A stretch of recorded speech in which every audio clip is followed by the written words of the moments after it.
At the very beginning, crossing the bridge, we are told Istanbul is a bridge connecting two worlds.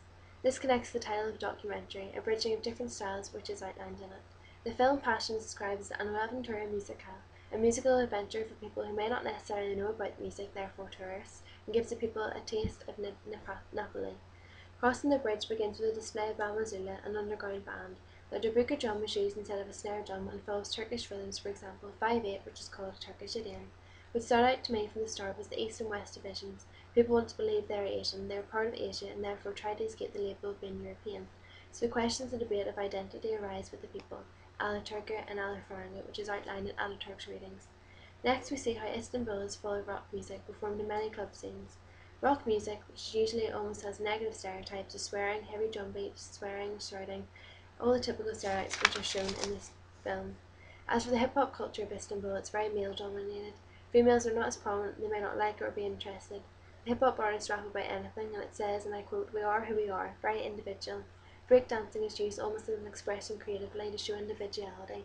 One man believes Turkish hip-hop will last a long time and says, "Music comes with the lyrics." So the idea that music and the lyrics are a key part and extremely linked.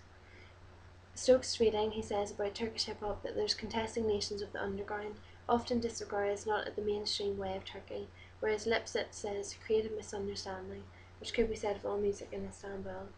So there's a clear understanding about the different bridges and different styles in Istanbul. Furthermore, a Turkish singer discusses Turkish identity and how music is represented. Aynur talks about how Kurdish music was forbidden. Laments talks about war, disaster, pain and separation. She said that what makes the Kurdish music so different is the laments. Kurdish music involves political problems of activism and struggle. Someone watching this may not necessarily know about the historical and political background and the identity of Kurdish music. Aynur herself comments civilization, language and religion should be respected. Another aspect of this documentary Turkish music that I wish to talk on is the tradition versus modernity.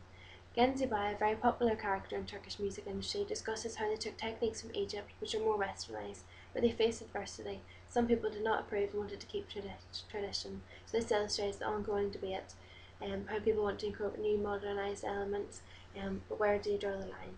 In Passion, a musical adventure begins by representing various performers outside in a courtyard garden setting, a live performance with instrumentation such as double bass, guitar, drums, saxophone, and a female Italian singer. It's very rhythmic, and the dancers show flamenco dancing. The drums are prominent, however, the female voice is the most prominent thing.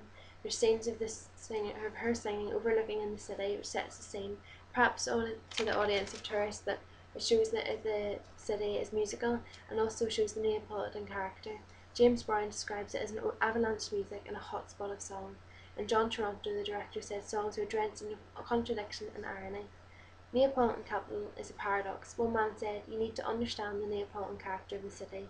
Perhaps to the intelligent audience who may not necessarily know about the city, it gives them a glimpse of what you need to know about the music and character of Napoli. The Erodomago song features bass guitar, keyboard, drum kit, female and male and female singers, modernised instruments, modernity is present. Again, it's an outdoor setting, almost a stage performance. The man and woman dance, and when one is not singing, the other moves around them. It portrays elements of love and sexuality, very staged in my opinion, but captures the lyrics and music together with jazz influences. Again, the instruments are less prominent than the voice, especially the women, and the movement is very important as it reflects the mood of the music. The voice levels is similar to beat music, where the voice level in recordings are raised so the voice is heard more than the instruments.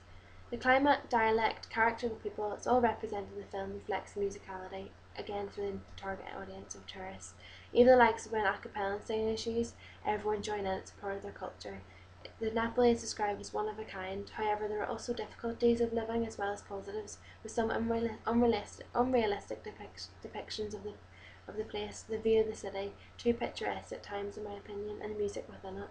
The typical Mediterranean character of climax, sun, enjoyment, all shows it is a very happy place, but maybe doesn't show the other side. In the How Mama Made You, dancing is all a huge part, with females prominent. I find it interesting that dance is used intrinsically linked as an expression through movement. Reminds me of my place in the dance video. Element of gender negotiations. In general, the music appeals to the people of Napoli. It's part of their culture in Italian songs. However, there is an Italian song sung by a Tunisian singer with multicultural influences.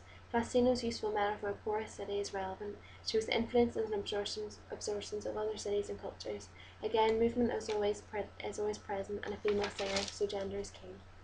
The culture of Napoli is all mixed together. Music is represented as a huge part of the city. In poor areas, music is a form of transportation out of their thoughts, sung about everything despite all the situations. Seems wild, but they can do what they want, and poverty is romanticised. Also, all this reminds me of a similar connection to island music in Ibiza. Dance music is used as a form of escape. Diversity and sexuality relates to Victor Turner's idea of liminality, happens out of the norm of everyday life.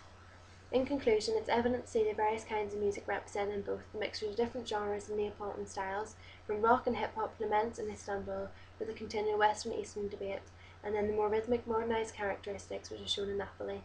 In my opinion, it focused a lot on showing more modernised instruments, but perhaps not even traditional music enough.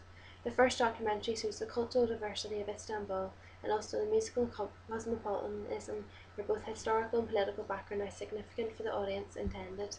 I think both videos were a bit unrealistic at times. For example, Istanbul had taxis and loud streets, and fashion was a bit too picturesque. The intended audience for the first is Turkish people, but Passion is directed more for tourists, more informative, and gives them an overall idea of Napoli as a city and its music and culture.